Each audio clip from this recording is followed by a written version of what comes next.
So today is part number 2 of our journey through the book of Exodus. Last week we gave an introduction to the book of Exodus, and today we're actually going to begin in the first 4 chapters looking at the story and the call of Moses. Moses, of course, was the great deliverer that God raised up to lead his people out of Egypt, out of the hand of Pharaoh, and we're going to see the beginnings of Moses' life and also his unique calling to be the great deliverer of Israel. Well, we pick up in chapter 1 with the first 7 verses. In the first 7 verses, the purpose of this is to connect what's happening in the beginning of the book of Exodus back to the book of Genesis. If you remember where we left off in Genesis a couple of sessions ago was that Jacob and his family, his sons, had journeyed down to Egypt because there was a famine in the land of Israel, or in the land of Canaan at the time. And so they journey down to Egypt to get food, and they encounter their long-lost brother Joseph, who is now in second in command in Egypt and over the distribution of grain. And so they happen to run into Joseph, and Joseph reveals himself to his brothers, and his brothers and his father settle in the land of Egypt where they are provided for, where their family can survive. And we find out at the end of Genesis that they are living, they're married, the children are married, they're having families and children in the land of Egypt, and they are populating this land. Well, as we come here to Exodus chapter 1, we begin with a list of names of the sons of Israel who came to Egypt, and verse number 5 describes all the descendants of Jacob as there were 70 persons, and Joseph was already in Egypt. The number 70 is an interesting number, like many of the numbers in the Bible represents something. 70 here is a multiple of 7, and 7 is a number that symbolizes wholeness and completion. It can symbolize the fulfillment of God's will, and it's one of the important numbers that we'll see. Some other important numbers, we'll see the number 40, we'll see the number 10 and 3, all have similar symbolism, and we'll see all of these numbers play a part of the story of Exodus. So there were 70 persons that came down, and what we have here is a description of how Israel grew and multiplied. In verse number 7 of chapter 1, it says, "But the people of Israel were fruitful and increased greatly. They multiplied and grew exceedingly strong, so that the land was filled with them." So this explains the fulfillment of the promise given to the patriarchs, that they multiplied and grew exceedingly strong. Now that language should be familiar with us because that language, they were fruitful and they multiplied, comes right out of Genesis 1, where humans are created by God and commanded to be fruitful, multiply, and fill the earth. The same phrases are used to describe the renewal of creation after the flood to Noah. It's also used to describe the promise to Abraham, the promise to Isaac, and the promise to Jacob, and now the Israelites living in the land of Goshen. So this phrase is repeated over and over again, so it brings us back to the story of the covenant back in Genesis. Also, it brings us to the story of the covenant because of the covenant promise that God would make a great nation out of Abraham, that he would make a great nation out of him. And that's what's happening here. So there were 2 parts to the covenant, if you remember. There was the I will make a great nation out of you, and I will bring you into the land. So this part is being fulfilled. God is making a great nation out of them. They are being fruitful, and they are multiplying, and they are increasing. But the other part of the promise seems farther away than it ever has before.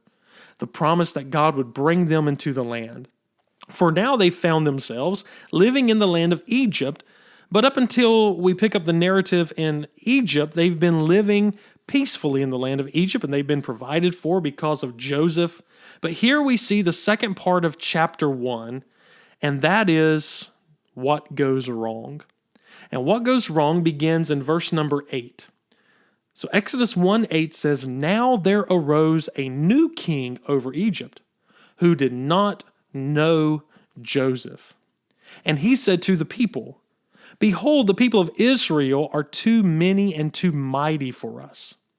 Come, let us deal shrewdly with them, lest they multiply. And if war breaks out, they join our enemies and fight against us and escape from the land. Therefore, verse 11 says, they set taskmasters over them to afflict them with heavy burdens. They built for Pharaoh store cities, Pithom and Ramses. But the more they were oppressed, the more the people multiplied, and the more they spread abroad. And the Egyptians were in dread of the people of Israel. So they ruthlessly made the people of Israel work as slaves. Verse 14, they made their lives bitter with hard service and brick and mortar and all kinds of work in the field. And in all their work, they ruthlessly made them work as slaves. So what happens here is we have this new king that has now arisen up. And whereas before the Israelites were warmly welcomed and granted great privileges, the perspective has changed because this new Pharaoh, from his point of view, the growing Israelites pose a threat. And he has no allegiance to Joseph. So he sees Israel as, well, if they're mighty, they could join the ranks of Egypt's enemies and come in rebellion. So his first line of attack is to get the people under control by making them slaves, to enslave the people. Well, this is a bad move by Pharaoh because in trying to control the Israelite population, he's really setting himself up against Israel's God. But what happens is slavery does not stop Israel. Because verse 12 said, the more they were oppressed, the more they multiplied, and the more they spread abroad.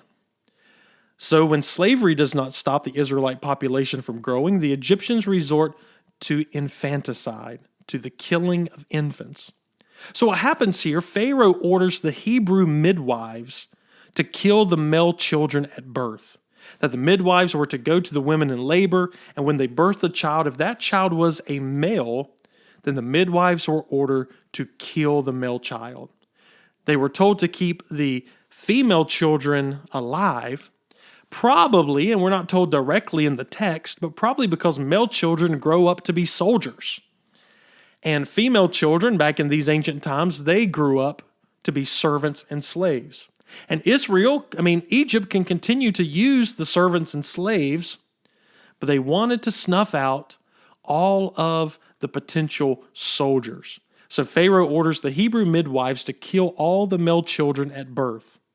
But the midwives refuse to implement this policy.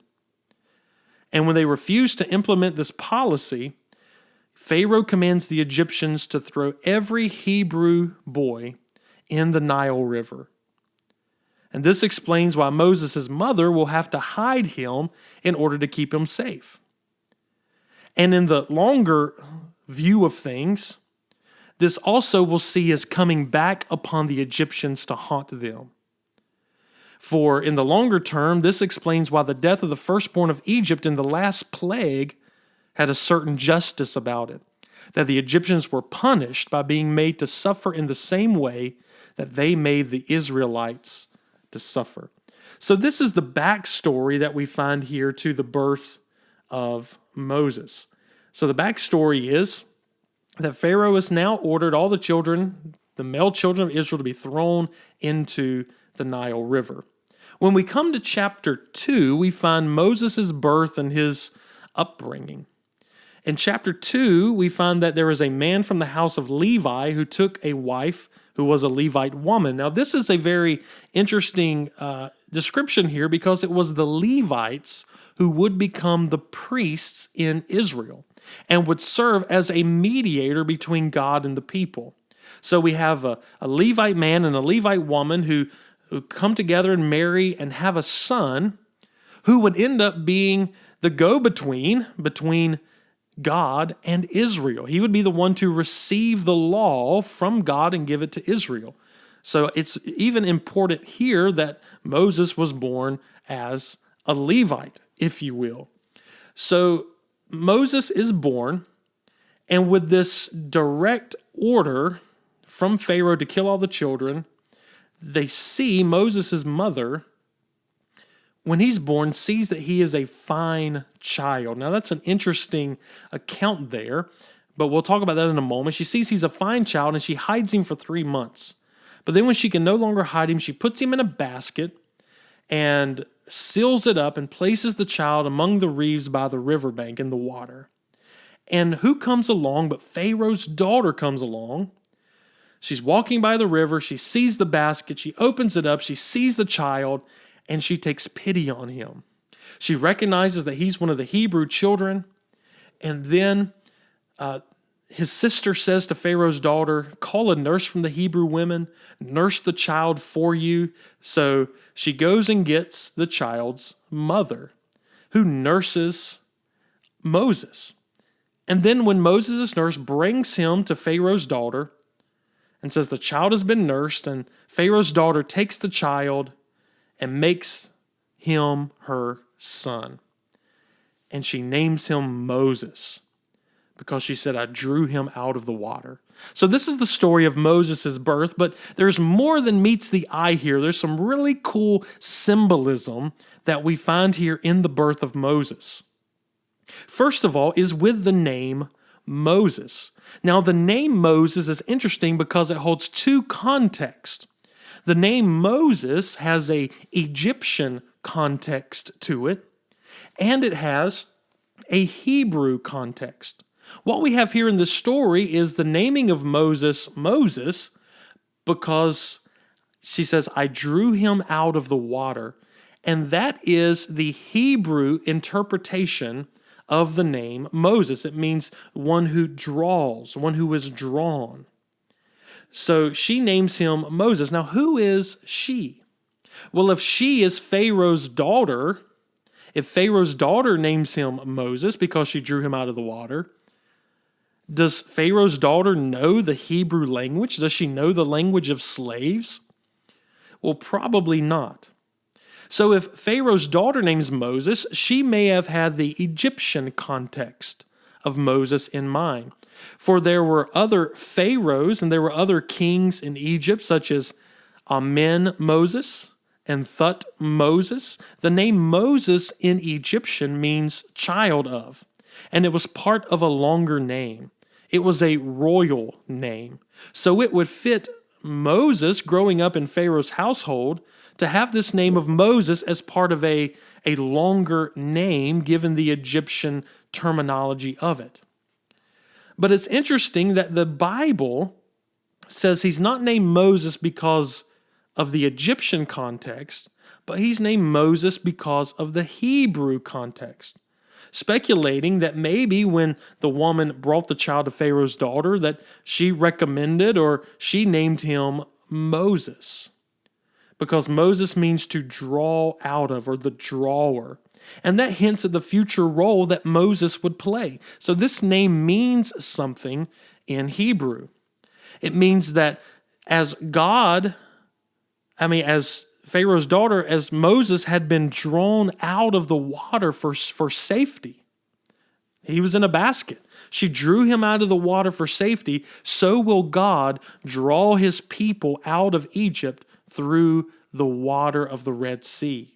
So God will draw his people to safety just as Moses was drawn to safety.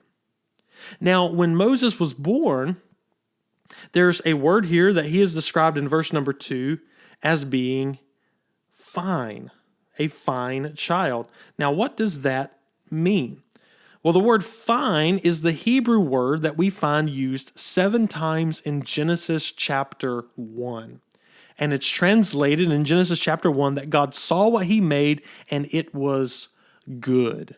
And he called it good. Well, that's the same word that's used here to describe Moses. Describes him as it was good, or describes him as fine. Then he's taken and he's put in a basket. Well, the term basket in verse number 3 of chapter 2 is the Hebrew word used for the ark in the story of Noah.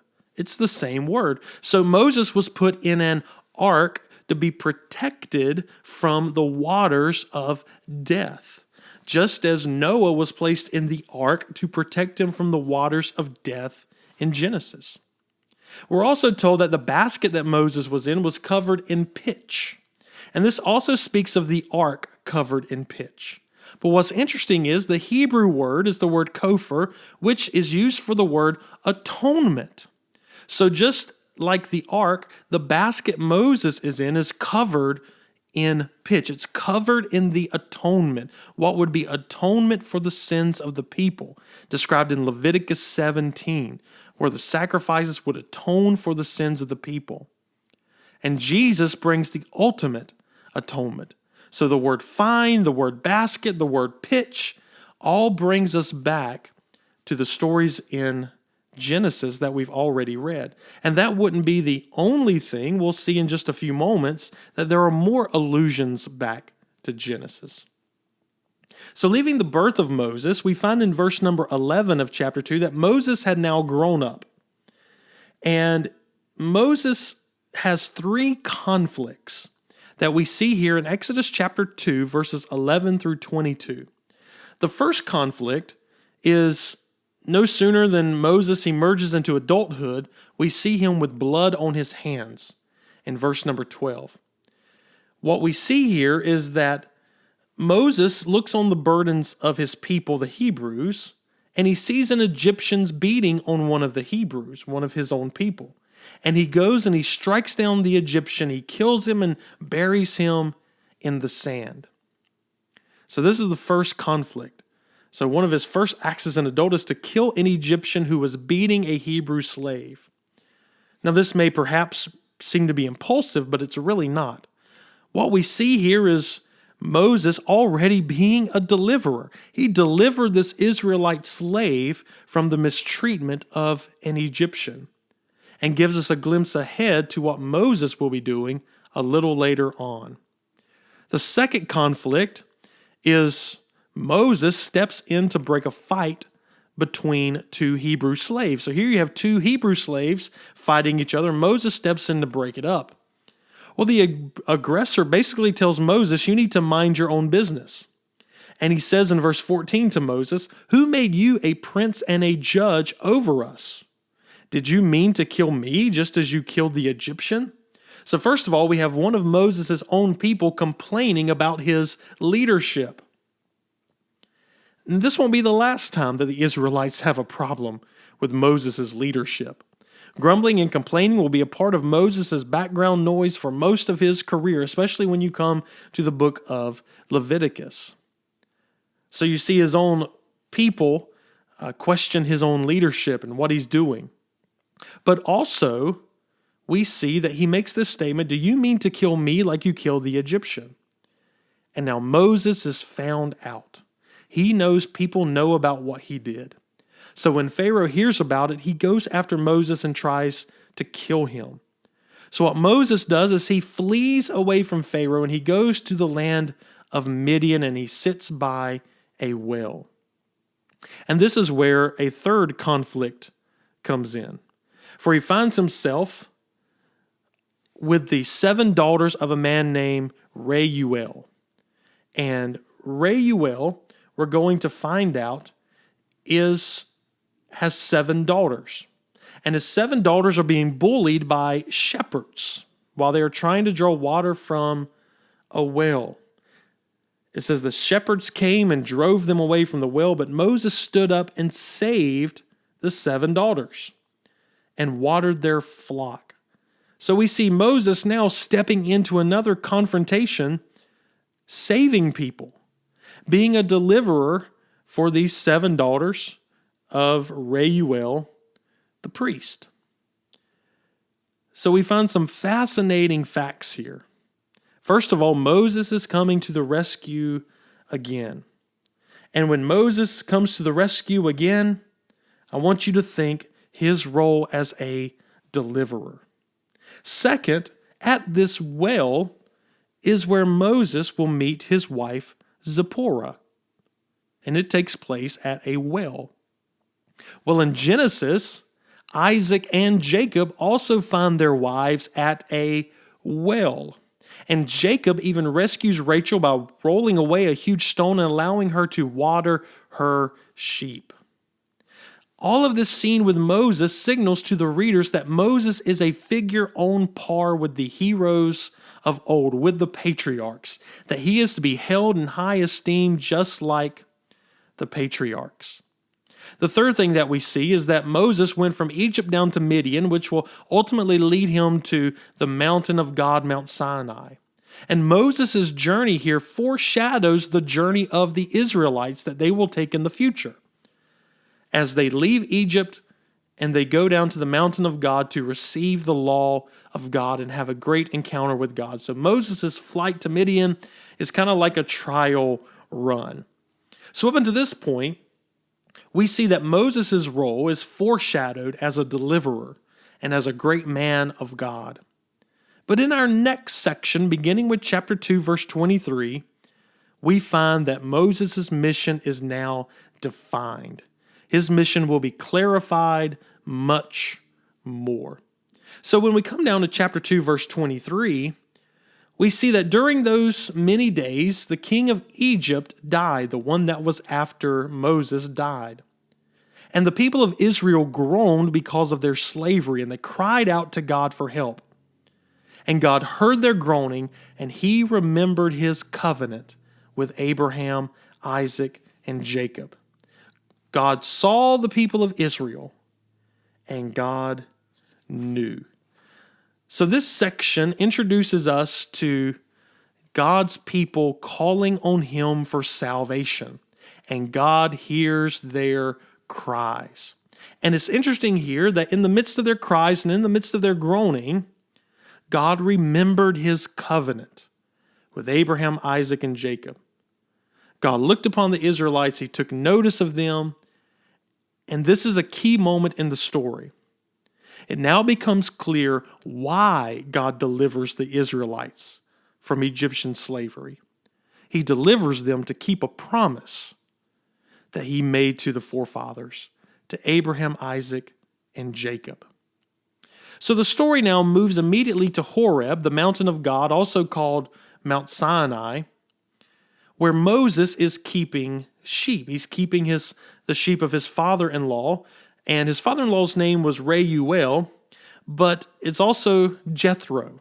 So when you hear about Jethro, it's the same one as Reuel, and that is now Moses' father-in-law because of his wife Zipporah. So Moses, when we come to here down to chapter 3, Moses is keeping sheep. Now when it says he's keeping sheep, I want you to think he's being a shepherd, because Moses will be a kind of shepherd to the people of Israel.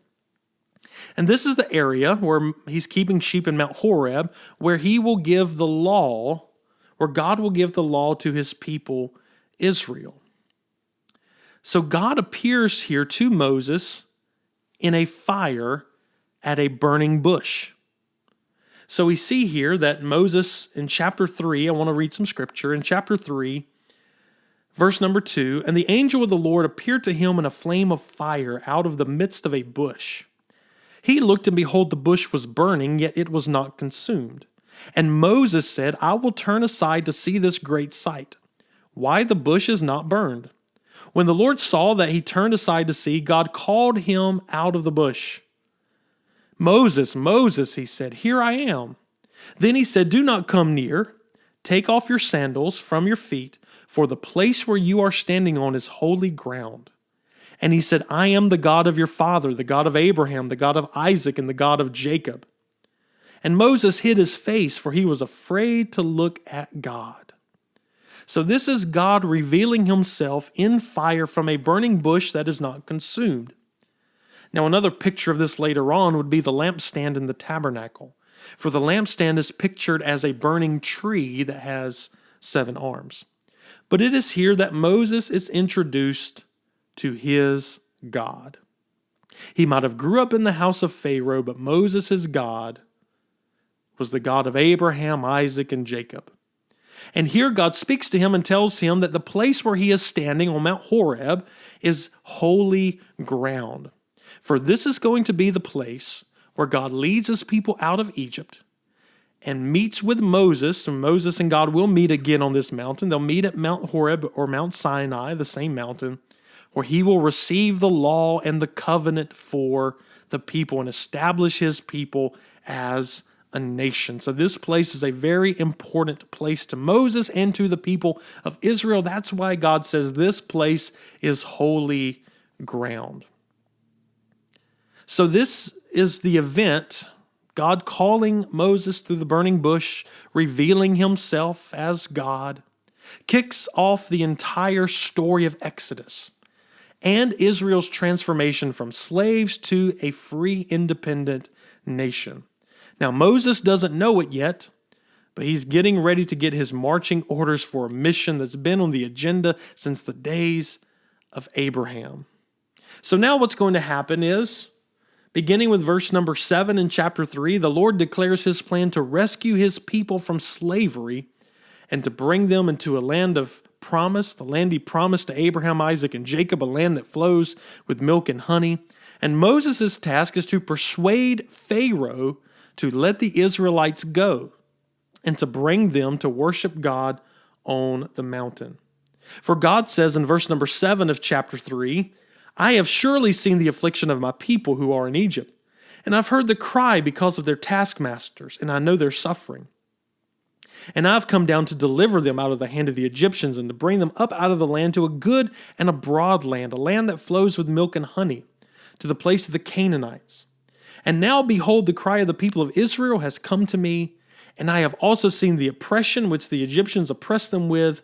Now God tells him in verse number 10, come and I will send you to Pharaoh, that you may bring my people, the children of Israel, out of Egypt. Now that sounds like a great plan. I want you to see this. God has appeared to Moses in a great way in the burning bush. He's revealed himself as this covenant-making God. He says, I'm going to deliver my people. He's had this supernatural encounter. You would think Moses would be full of faith and ready to go and conquer, but not really. So what we have in chapter 3 and 4 is Moses raises a series of objections to his mission. That Moses isn't enthusiastic about this divine call of being a great deliverer, for he raises serious questions to God. So the first thing he asks God, or the first question he raises, he says, God, who am I? That's the first number one. Who am I? Who am I that I should go and stand before Pharaoh? He doesn't see himself as some great deliverer, even though he's already done acts and tasks of delivering and saving other people. He does not see himself as worthy of this task. So how does God respond to this first objection? He says, I will be with you. And this shall be a sign for you that I have sent you when you have brought the people out of Egypt and served God on this mountain. So the second question that Moses asked, he's already asked, well, God, who am I? Now he asks God, well, who are you? You know, God said, I will be with you, but who are you, God? He says the Israelites may not believe that God has really revealed himself to Moses. So he asks God, who will I tell them has sent me? What is his name? What if they ask me, what is God's name? What do I tell him? And God here reveals the most important name of God that has been revealed to the Israelites. In Hebrew, it's only 4 letters. We pronounce the word today as Yahweh. Now, the name Yahweh, which is often capitalized as Lord in our Bible, is used in Genesis many times. But it seems that this is the first time that Moses and the people of Israel learn about this name. This name Yahweh is the covenant name of God. So when Moses says, who do I tell him your name is? God says to them, God says to Moses, I am who I am. And he said, say this to the people of Israel, I am has sent me to you. So God said to Moses, say to the people of Israel, the Lord, Yahweh, the God of your fathers, Abraham, Isaac, and Jacob, has sent me to you. This is my name forever, and thus I'm to be remembered through all generations. So God reveals his covenant personal name of Yahweh, which means I am or I will be who I will be, as the name that he's to tell the people of Israel. That's the second objection. Who do I tell them has sent me? The third objection comes in chapter 4, verse number 1. God tells Moses all that he's going to do to deliver Israel. And he says in chapter 4, verse number 1, he says, well, they will not believe me. This is the third objection. They will not believe me. He says in verse 1 of chapter 4, but behold, they will not believe me or listen to my voice, for they will say, the Lord did not appear to you. So the next problem Moses anticipates is that people will not believe him. So to answer their doubts, he's given 3 signs to persuade him and them that God has truly spoken to him. The first one is Moses' staff turns into a serpent when he throws it on the ground. And then when he goes to pick the serpent up, it turns back into a staff, this miraculous sign. And then he tells Moses to put his hand in his coat, and his hand comes out leprous, like a leopard, white as snow. When he puts it back in and brings it out, his hand is healed again and is just like the rest of his flesh. And then he gives him a third sign. He says, take some water and pour it on the ground, and the water will turn to blood. So when he goes before the people, when he goes before Pharaoh, he's to perform these things, and they will listen to him. So God answers the third objection. Well, the fourth objection is Moses immediately, even after seeing these signs. Now, Moses has seen the burning bush. He's had God talk to him. God's declared him of this great deliverance. He's shown him these 3 miraculous signs, and Moses is still raising objections. So the next thing Moses says is, I am not eloquent in speech. I am not a good talker.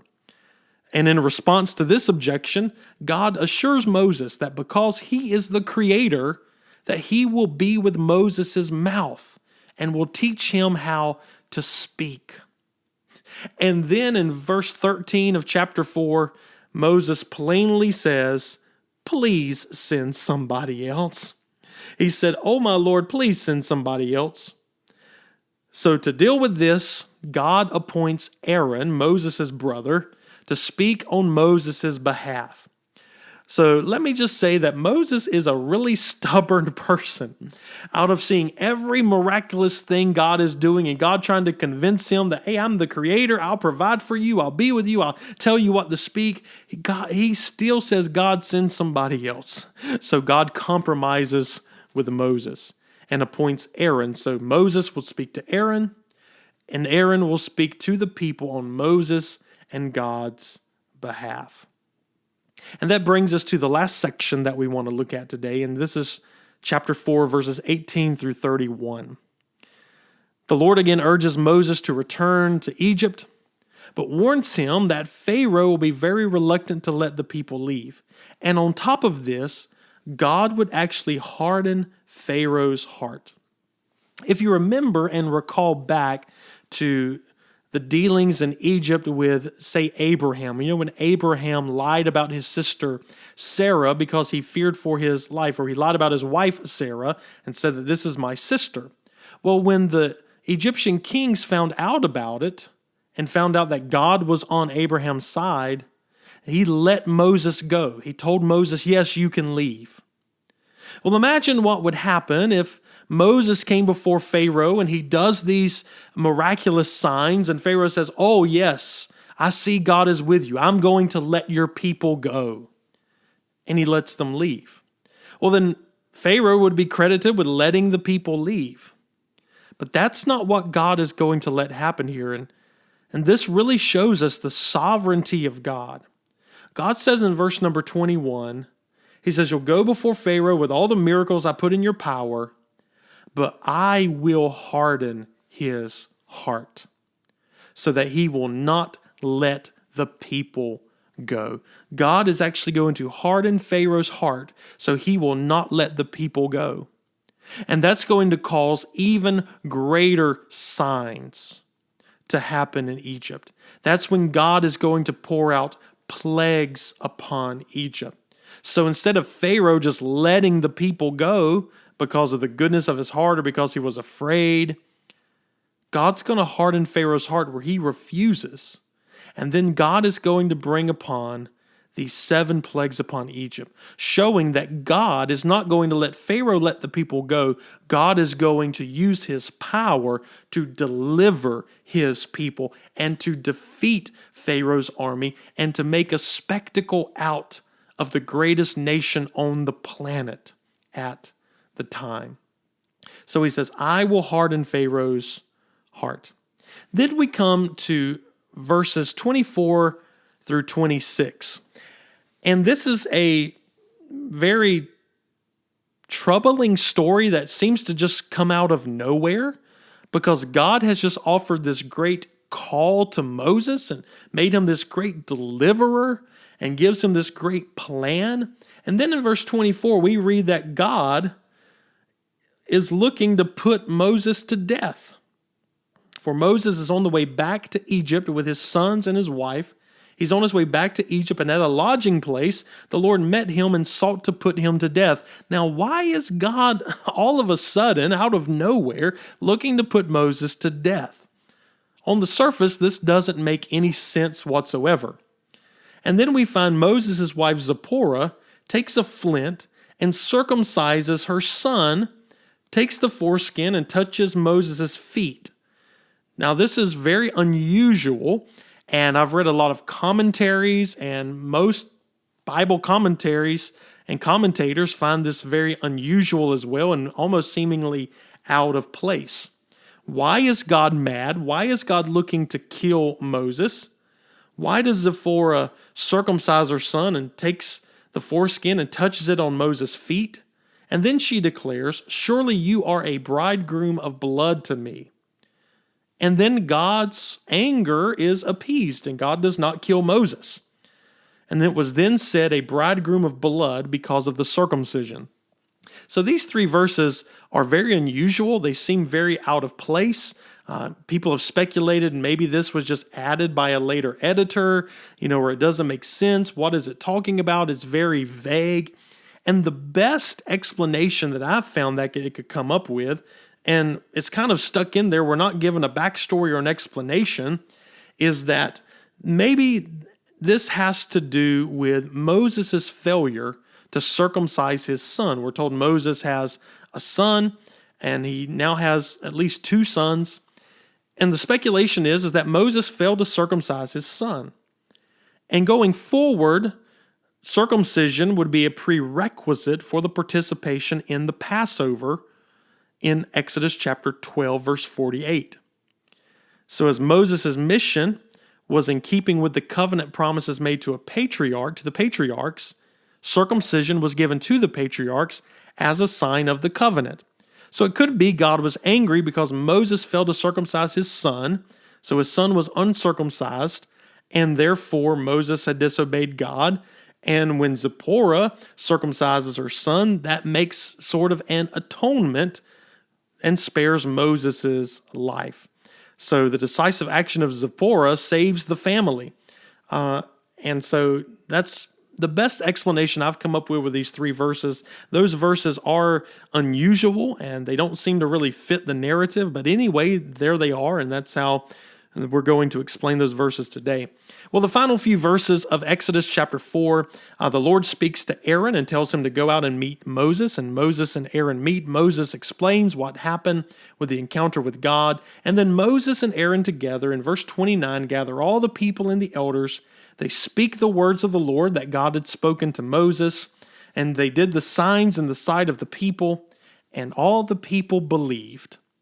They knew that God had heard their prayers. They know that now God has visited them to bring them deliverance, and they bowed their heads and worshiped. So this is what we find here with the backstory of Moses and how his birth and his salvation during his infancy was important, and what led them to the place of now being a deliverer. The great call of Moses we see in the burning bush, the striving with God over this call. But again, God has set everything up to use Moses to become a great deliverer. So in our next session, we're going to pick up the story in chapter 5 when we find Moses and Aaron before Pharaoh. And next time we'll look at the plagues and leading up to the Passover.